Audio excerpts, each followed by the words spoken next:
Hello बच्चों, आप सभी का अर्धवार्षिक पेपर आ चुका है और वो भी है हिंदी सब्जेक्ट का। जैसा कि मैं आपको पहले बता चुका हूं कि सारे बच्चों के लिए हमारे इस चैनल पर वीडियोस देखने को मिलेंगे और वो भी बिल्कुल पेपर वाले, जिसमें ऐसे पेपर मैं आपको बताऊंगा जो 100% आपकी परीक्षा में वैसे के वैसे ही छपते हैं। इसका मतलब आपकी अर्धवार्षिक परीक्षा का जो सिलेबस है उस पर आधारित होते हैं। पूरे रियल पेपर मेरे द्वारा यहाँ पर आपको बताए जाएंगे। सभी बच्चे ध्यान रखेंगे। एमपी बोर्ड के जितने भी साथी हमारे साथ में जुड़े हुए हैं, चैनल को सब्सक्राइब करके घंटी की जो बटन है उसको ऑल पर रखना, ताकि आपको सारी अपडेट मिलती रहे। आज मैं आपको हिंदी सब्जेक्ट का जो पेपर है जिसमें से क्वेश्चन मैं बता रहा हूं और ये क्वेश्चन आप सभी बच्चे याद रखेंगे। यदि आप लोगों को पीडीएफ चाहिए तो हमारे टेलीग्राम को ज्वाइन कर लेना। टेलीग्राम की लिंक मैंने डिस्क्रिप्शन में डाल रखी है और हमें आप इंस्टा पर भी फॉलो कर सकते हैं। इंस्टाग्राम की लिंक भी मैंने दे दी है। चलिए स्टार्ट करते हैं पहले क्वेश्चन से। सबसे पहले दोस्तों यहाँ पर हम देखते हैं वस्तुनिष्ठ प्रश्न। वस्तुनिष्ठ में है सही विकल्प चुनकर लिखिए का पहला प्रश्न। देखिएगा, ये एक एक अंक वाले क्वेश्चन हैं, आप लोगों के लिए 100% परीक्षा में छपेंगे। देखिए पहला क्वेश्चन आपकी स्क्रीन के सामने। काव्य के भेद माने गए हैं। दोस्तों जो काव्य होता है ना, काव्य, इसको आप लोग याद रखना। रसात्मकम वाक्यम काव्यम, ये रसयुक्त वाक्य ही काव्य होता है। रसात्मकम वाक्यम काव्यम, तो यहाँ पर काव्य जो है इसमें रस होता है। इसका मतलब एक बात यहाँ पर तो तय है कि जो काव्य है इसमें आनंद की प्राप्ति होती है।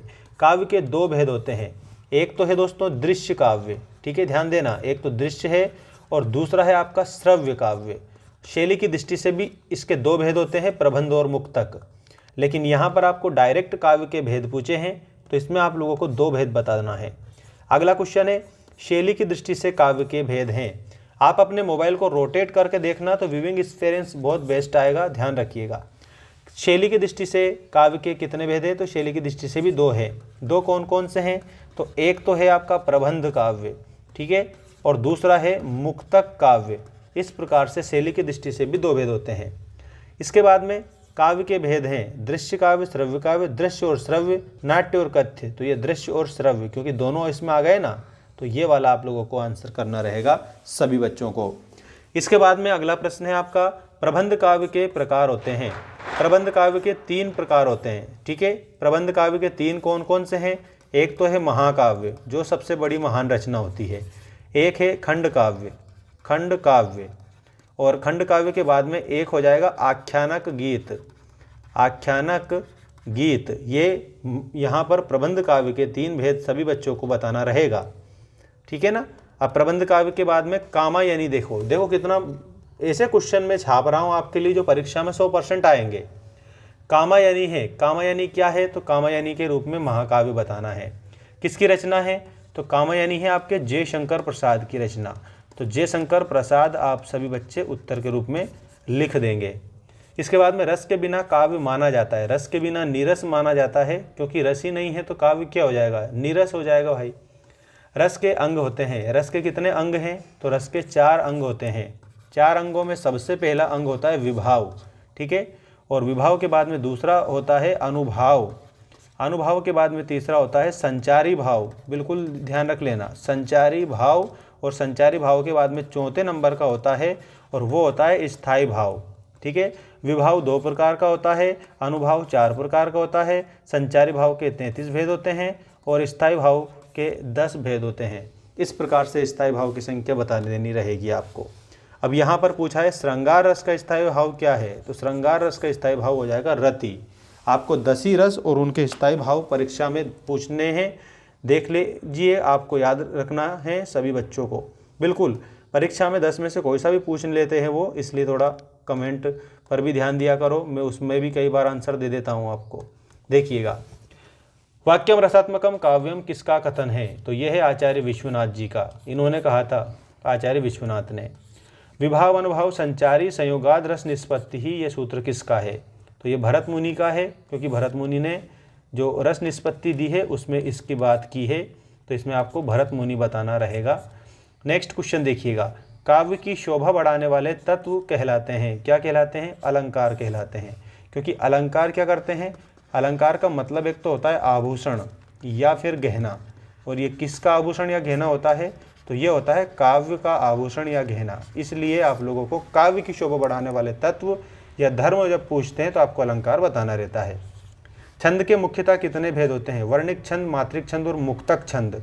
ठीक है, तो यहाँ पर मुख्य रूप से पूछा है तो 2 होते हैं, और जिसमें क्या क्या बताएंगे, एक तो वर्णिक बता देंगे, देखिएगा वर्णिक, और एक बता देंगे मात्रिक। ठीक है, वर्णिक और मात्रिक ये 2 छंद के मुख्य रूप से भेद होते हैं। ठीक, कौन सा छंद का प्रकार नहीं है? दृष्टांत, दोहा, चौपाई, सवैया। तो दोहा भी छंद है, चौपाई भी छंद है, सवैया भी छंद है। दृष्टांत नहीं है क्योंकि दृष्टांत अलंकार होता है। ठीक है, अगला क्वेश्चन ये रहा आपकी स्क्रीन के सामने। छंद को पढ़ते समय आने वाला विराम क्या कहलाता है? विराम को क्या कहते हैं? यति कहते हैं। ठीक है, याद रखना सभी बच्चे।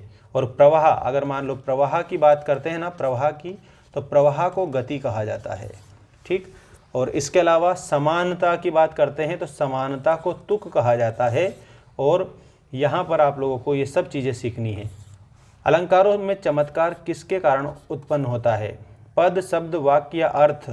देखो, अलंकार में जो चमत्कार है ना, शब्द से भी उत्पन्न होता है, और उसके अलावा अगर देखा जाए तो अर्थ से भी होता है। लेकिन ये सारे क्या बनाते हैं? ये सारे पद बनाते हैं। तो पद आप आंसर में कर देंगे। ठीक है ना, और उस पद में शब्द भी होता है और अर्थ भी होता है।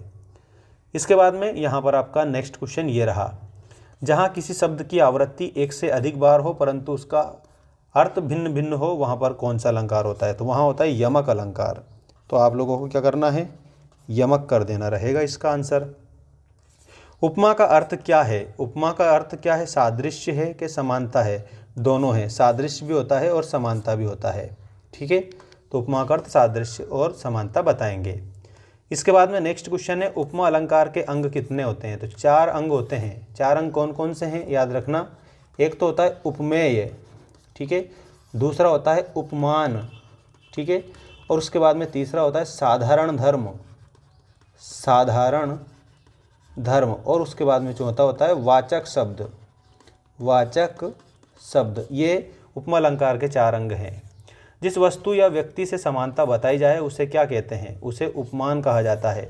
नेक्स्ट है, मेघ आए बड़े बन ठन के पंक्ति में कौन सा अलंकार है? तो यहाँ पर मानवीकरण अलंकार है। आप सभी बच्चों को याद रखना है। ठीक है, मेघ कैसे आए थे? बड़े बन ठन के, सज के, संवर के आए थे, तो मानवीकरण हुआ है यहाँ पर। बाकी आप लोगों को ये जो रिक्त स्थान दे रखे हैं ना, ये सारे के सारे रिक्त स्थान, जैसे अनुभूति के पक्ष का संबंध किससे है? अनुभूति आंतरिक पक्ष से है, तो इसमें पहले में आंतरिक आप लोगों को लिखना रहेगा। खंडकाव्य में जीवन का चित्रण होता है, तो एक अंश का चित्रण होता है, तो इसमें आपको क्या लिखना है? एक अंश का चित्रण होता है।